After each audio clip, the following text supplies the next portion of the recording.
Pessoal, tudo bem? Hoje nós vamos falar sobre a Lei 116 de 2003.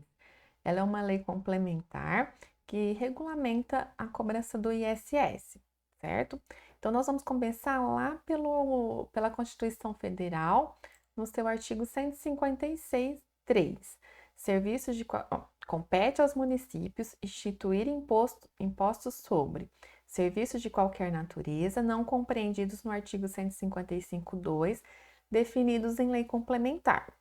O artigo 155, inciso 2º, ele é referente aos serviços prestados de comunicação e de serviço de transporte intermunicipal e interestadual. Então, quando a empresa é uma transportadora que vai fazer um transporte intermunicipal, ou seja, fora do município ou do estado, ela emite um CTE e paga o ICMS. Quando a transportadora vai fazer um serviço dentro do município, ela emite uma nota fiscal de serviço para recolher o ISS. E o serviço de comunicação? O serviço de comunicação é emitida a nota modelo 21 e ela é tributada pelo ICMS também. Então, são esses dois serviços que não são tributados pelo ISS. O restante, a lei complementar, que é a Lei 116, ela vai nortear os municípios para que cada município institua a sua lei dentro do que está regulamentado aqui na Lei 116 para a cobrança do ISS, ok? Eu fiz uma colinha aqui para facilitar. Bom, no artigo 1º fala sobre o fato gerador. Então, o que incide ISS? A importação de serviço. Então, o serviço começou fora do país, mas finalizou aqui, é uma importação de serviço. O benefício, o benefício ficou dentro do país, nós vamos recolher o ISS. No parágrafo 2º, ele fala sobre o ICMS nas mercadorias quando estiver descrito na atividade. Eu vou mostrar para vocês para facilitar a compreensão. Artigo 1º. O imposto sobre o serviço de qualquer natureza, de competência dos municípios, do Distrito Federal, tem como fato gerador a prestação de serviços constantes da lista anexa, ainda que esses não se constituam como atividade preponderante do prestador. Então, prestou serviço, estando na lista anexa, essa é a lista anexa, lista de serviços anexa à lei complementar. Cada serviço tem um código de atividade aqui na lista para ser identificado ao emitir a nota fiscal. Cada município é de uma forma, né? Mas a regra geral se coloca esse código de atividade que é liberado pela prefeitura. Então, assim, vou instituir uma empresa. Essa empresa presta um serviço. Então, eu vou colocar um CNAE referente a esse serviço que ela presta. E com base nesse CNAE, o município vai liberar as atividades para eu emitir a minha nota de serviço. Então, se eu presto um serviço de mecânica, por exemplo, eu sou um mecânico, eu vou emitir a nota fiscal no 1401, porque lá no meu CNAE tem essa atividade. E assim sucessivamente, ó. Se for recalchutagem de pneu, recondicionamento de motores, certo? Recondicionamento de motores que é o mecânico, né? Então, o que tiver de acordo com o CNAE vai identificar aqui a minha atividade, o meu código de atividade para eu emitir a nota. E eu emitindo a nota fiscal de serviço, eu vou recolher o ISS sobre esse serviço. Então, mesmo que eu seja uma empresa que a minha atividade preponderante seja outra atividade, né? A minha atividade principal é um comércio de alguma coisa, mas se eu presto um serviço, lógico que eu tenho que colocar no meu CNAE secundário essa prestação de serviço, eu presto esse serviço, mesmo que eventual, vou emitir a nota de serviço e vou fazer o recolhimento do imposto. Aí que o imposto incide também sobre o serviço proveniente do exterior do país, que a gente comentou, né? O benefício estando aqui dentro do país é um serviço importado, então se recolhe ISS. Aí o parágrafo 2º, que ressalvadas as exceções expressas na lista anexa, os serviços nela mencionados não ficam sujeitos ao ICMS. Então significa assim, ó, essa lei ela determina a tributação do ISS Só que algumas exceções que estão na lista anexa são tributadas pelo ICMS. O que significa isso? Deixa eu pegar um serviço aqui. O 1401, que eu já sei que... o 901. O 901 é o serviço de hospedagem. Então, no serviço de hospedagem de hotéis, ele fala que o valor da alimentação e gorjeta, quando incluído no preço da diária, fica sujeito ao imposto sobre serviço. Então, se nessa hospedagem tem café da manhã e ele já está incluso, eu vou pagar ISS sobre tudo. Então, eu emito uma nota de serviço já considerando o café da manhã. Agora, se nesse hotel não tem café da manhã, eu tenho que pagar um valor à parte, e isso é uma mercadoria, então tributa, isso é uma venda de mercadoria, eu tributo ICMS. Isso é bem comum na questão do frigobar, né, de refrigerante e tal, que fica dentro do quarto. Então, aquelas mercadorias, elas não estão inclusas na hospedagem, ou seja, tem que emitir uma nota fiscal de venda e recolher ICMS sobre, certo? E assim, algumas atividades, deixa eu pegar 1401 também, que é uma fácil, algumas atividades, elas têm a parte que é sujeita ao ISS e ela tem esses excetos, exceto partes e peças empregadas que ficam sujeitas ao ICMS. Então, se eu for fazer uma revisão, um conserto de alguma máquina, alguma coisa assim, e eu coloquei uma peça, eu estou vendendo essa peça. Então, eu emito uma nota de serviço para o serviço e emito uma nota de venda para as peças que eu coloquei ali no conserto, certo? Então, esses excetos que tem em algumas atividades, tem que prestar atenção e identificar de acordo com o que está acontecendo na operação. É isso que o parágrafo 2º do artigo 1º nos diz. O terceiro, o imposto que trata esta lei complementar, incide ainda sobre serviços prestados mediante a utilização de bens e serviços públicos, explorado economicamente. É a questão do pedágio, né? Uma concessão que é feita das rodovias, é cobrar num pedágio, então essas empresas, elas pagam o imposto também. No parágrafo 4º, a incidência do imposto não depende da denominação dada ao serviço. Então, a incidência desse imposto, ele corresponde ao que realmente você prestou o serviço, sabe? Você não pode emitir uma nota fiscal com uma atividade e prestar um outro tipo de serviço. Isso não pode acontecer. Eu não tenho lá liberado uma atividade porque eu não tenho KENAI, estou fazendo alteração e tal. Você só pode prestar o serviço que você tem a atividade correspondente. O imposto não incide sobre exportação, né? Aqui tem um parágrafo único que fala que os benefícios desse serviço, se for verificado, deixa eu ler ele, parágrafo único, não se enquadram no disposto no inciso 1, os serviços desenvolvidos no Brasil, cujo resultado aqui se verifique, ainda que o pagamento seja feito por residente no exterior. Então, o benefício desse serviço foi identificado aqui no Brasil, então o serviço foi interno, não houve uma exportação de serviço. Bom, assim a gente vai identificando o que incide, o que não incide. O artigo 3º, a gente vai identificando de acordo com o que a gente está pesquisando. A gente está analisando um cliente, ou ele como prestador, ou ele como tomador, e vai identificar quais artigos, quais incisos se enquadram a atividade que ele está prestando, o que está acontecendo na situação dele. No artigo 3º, o serviço considera-se prestado e o imposto devido no local do estabelecimento prestador. Então, assim, essa daqui é a regra geral da lei, né, do ISS. O serviço é prestado onde está estabelecido o prestador. O prestador é do município A, prestou um serviço no B, regra geral, o imposto é devido para o município A. Mas aí, tem aqui ou na falta do estabelecimento, no local do domicílio do prestador, exceto nas hipóteses previstas no inciso 1 a 25, quando o imposto será devido no local. Então, nos incisos de 1 a 25, ele não fala que é no estabelecimento do prestador, e sim no local. Aí a gente vai identificar, ó, da instalação de andames, palcos no serviço, no item 3.05. Então, aqui do 1 ao 25, a gente vai identificar onde que esse imposto é devido. do armazenamento, depósito, carga, descarga, arrumação e guarda do bem, do serviço 11.04. Então, é essa atenção que a gente tem que ter.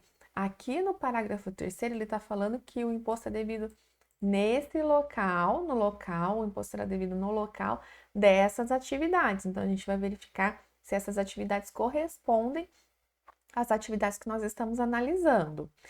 Bom, e assim a gente segue. A gente está no 3º, vamos para o artigo 4º. Bom, tem algumas particularidades que tem que identificar de acordo com a sua atividade, se inclui, se é importante ou não. Artigo 4º. Considera esse estabelecimento prestador o local onde o contribuinte desenvolva a atividade de prestar serviços, de modo permanente ou temporário, e que configure unidade econômica ou profissional, sendo irrelevante para caracterizá-lo as denominações de sede, filial, agência, posto de atendimento, sucursal, escritório de representação ou contato, ou quaisquer outros que venham a ser utilizados. Então, é importante, considere esse estabelecimento prestador o local onde o contribuinte desenvolva a atividade de prestar serviço, ok? Artigo 5º, o contribuinte é o prestador de serviço, então, regra geral, quem paga o imposto é o prestador de serviço. E o artigo 6º, os municípios do Distrito Federal, mediante lei, poderão atribuir de modo expresso a responsabilidade pelo crédito tributário à terceira pessoa, vinculada ao fato gerador da respectiva obrigação, excluindo a responsabilidade do contribuinte ou atribuindo-a a este em caráter supletivo do cumprimento total ou parcial da referida obrigação, inclusive no que se refere à multa e aos acréscimos legais. Nesse artigo 6º é o artigo da retenção. Então, ele fala que os municípios do Distrito Federal, mediante a lei, o município já tem que instituir uma lei mesmo, para determinar sua alíquota e tal, poderão atribuir de modo expresso a responsabilidade a terceiro vinculado ao fato gerador. Então, aqui embaixo ele vai falar quem que é esse terceiro, ó, o tomador ou intermediário de serviço, a pessoa jurídica, ainda que imunizando, tomador ou intermediário. Então, aqui embaixo dessas atividades, a gente vai identificar se a nossa atividade está aqui, para identificar se a responsabilidade, se o imposto é devido pelo contribuinte ou pelo responsável e quem que é o responsável. Vamos analisar o parágrafo 1º. No parágrafo 1º, os responsáveis a que se refere este artigo estão obrigados ao recolhimento integral do imposto devido, multa e acréscimos legais, independentemente de ter sido efetuada a sua retenção na fonte. Então, quem que é o responsável? Aqui dessas atividades, o responsável é a pessoa jurídica, ainda que imunizenta, tomador, intermediária. Então, ele é o responsável. Então, se ele é o responsável, ele vai ter que fazer o recolhimento desse imposto e cada um com sua respectiva orientação. Vamos ver o 1102. O 1102, aqui, ó, ele fala que é no local, né, dos bens, dos semoventes ou do domicílio das pessoas vigiadas, seguradas ou monitoradas, no caso dos serviços descritos no 11.02. Então, ele vai identificar aonde o serviço foi prestado para fazer a retenção. Então, a ideia é assim, eu sou do município A, prestadora de serviço, prestei um serviço para um tomador no município B, mas o serviço foi prestado em outro município e ele fala que é no local da execução, da limpeza e tal, então no município C, que deve se fazer o recolhimento desse imposto, independente do município do prestador e do tomador. Tem que se observar o que diz a legislação aqui em cima. Então, a ideia é essa. O artigo 3º, ele determina em qual local que será devido. E o artigo 6º, ele determina quem que é o responsável, certo? Então, tá. Bom, aí a gente vai para o 7º, que é a base de cálculo do imposto. É o preço do imposto. Opa, é o preço do serviço. Então, a base é o preço do serviço. Mas aí ele tem uma exceção. Aí 3.04, a gente vai identificar se é o nosso. No parágrafo 2º, não se inclui na base de cálculo do imposto sobre serviços de qualquer natureza o valor dos materiais fornecido pelo prestador de serviços previstos no 7.02 e 7.05 da lista. Então, se eu apliquei material nesses serviços, eu posso excluir da base de cálculo, certo? No oitavo, as alíquotas máximas do imposto será de 5% e no oitavo A, a mínima será de 2%. Aqui ele tem uma exceção, que os serviços 7.02, 5 e 16, eles poderão ser menor, ter uma carga tributária menor que a alíquota mínima, mas são só estes serviços. Bom, o principal dessa lei é isso. Eu vou pegar aqui a minha anotação para a gente dar uma revisada. Então, o fato gerador a gente já identificou, a gente vai analisar a nossa situação, o que que acontece. Então, assim, eu vou pagar o ISS mesmo se eu não tiver uma nota fiscal. No caso de importação de serviço, eu não vou ter uma nota fiscal, porque quem prestou o serviço, se ele é de fora do país, ele não vai emitir uma nota fiscal para mim, mas mesmo assim eu tenho que recolher esse imposto. Cada município ele vai fazer de uma forma lá no seu sistema. A GIS, que é que é um sistema que muitas prefeituras usam, quando eu vou fazer esse tipo, que eu quero gerar esse tipo de imposto aqui de importação, eu vou num campo que fala que escrituração sem documento fiscal. Então, sem documento fiscal, mas eu coloco a atividade, eu coloco algumas informações e aí o sistema ele já gera a alíquota desse imposto, ele já gera o valor do imposto. A alíquota do imposto é de 2 a 5%. Eu vou pegar aqui, deixa eu ver se tem aqui, uma tabelinha só para gente. Opa, que nai. Eu vou pegar essa daqui de Salvador, que é uma que eu sempre pego de para ter noção. Então, assim, vamos lá. Tá, aqui ela tem os CNAEs e cada atividade que corresponde ao CNAE. Isso daqui não é unificado igual em todas as prefeituras, não. Cada prefeitura ela identifica de uma forma, mas não foge muito. Tem aquelas atividades que não tem como fugir, ok. Agora tem algumas atividades que são mais complicadas de se analisar, então pode haver uma divergência do código de atividade relacionado ao mesmo CNAE. Então, cada CNAE vai ter um código de atividade correspondente e uma alíquota. Então, o município pode determinar 2%, o outro pode determinar 2,5%, 3%, o que for, sendo dentro dessa faixa. Então, aqui a gente consegue identificar, a gente vai ler a legislação do município para identificar isso. Então, se eu sou um prestador de serviço, eu presto serviço, eu sou uma empresa RPA, vou prestar serviço no município, eu tenho que identificar qual que é a alíquota daquele município que eu estou prestando serviço, certo? O serviço que eu estou prestando. Quando é do Simples Nacional é diferente, a gente vai conversar sobre isso mais para frente. Então, agora eu sou uma tomadora de serviço. Eu peguei uma nota fiscal de um prestador, prestou serviço para mim, e aí eu estou observando, analisando a nota dele. Aí ele colocou lá uma alíquota diferente do que é do município onde foi prestado. Por exemplo, o 11.02. Deixa eu até achar, identificar ele aqui, que a gente pega ele como exemplo. Então, eu sou do município A, aqui. Aqui tá 5%. Não sei se está atualizado, tá, gente? É só que eu pego de noção aqui para identificar KNAI e atividade. Então, eu sou um prestador do município A, sou uma empresa RPA. E eu prestei um serviço para um tomador no município B, certo? Aí eu vou identificar qual que é a alíquota nesse município, porque a retenção do 11.02, o tomador que vai fazer, de acordo com a alíquota daquele município, certo?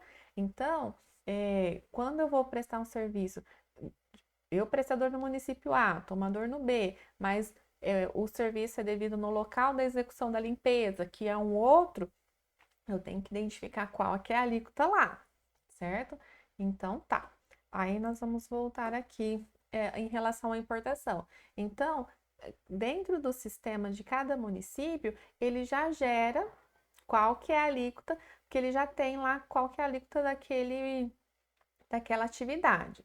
Certo, nós já falamos sobre o ICMS, então, que depende lá da lista anexa, incide sobre as mercadorias e quais as situações, o imposto não incide, exportação, ok? No artigo 3º, que é um artigo importante, que é onde o imposto será devido, então a gente tem que observar o local, né, de acordo com a atividade que a gente está analisando. O quarto, ok, o contribuinte desenvolve as atividades. O quinto, é que o contribuinte, ele é o prestador de serviço, mas no sexto, o município vai atribuir a responsabilidade a terceiro vinculado ao fato gerador, não é ninguém fora da situação. E o sétimo, a base de cálculo, que não incide, né, os materiais fornecidos. No artigo 8º, as alíquotas, no 8º, a mínima, ok.